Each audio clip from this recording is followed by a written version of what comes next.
నమస్కారం NSTV news కి స్వాగతం. నా పేరు సంధ్య. ముందుగా బులెటిన్ లో హెడ్లైన్స్.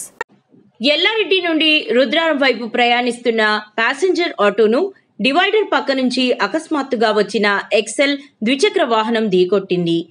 ఈ ప్రమాదంలో ఆటో బోర్లపడి 4 మహిళలు మరియు 3 ఏళ్ల చిన్నారి సహా మొత్తం 8 మందికి తీవ్ర గాయాలయ్యాయి. గాయపడిన వారిలో ఎల్లారెడ్డి పట్టణానికి చెందిన షేర్ల చంద్రయ్య, శకుంతల, లక్ష్మి, బ్రాహ్మణపల్లి గ్రామానికి చెందిన గంగవ్వ, నిజాంసాగర్ మండలంలోని బంజపల్లి గ్రామానికి చెందిన రజిత, సుమలత మరియు చిన్నారి అభినయ ఉన్నారు.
ఆటో పల్టీ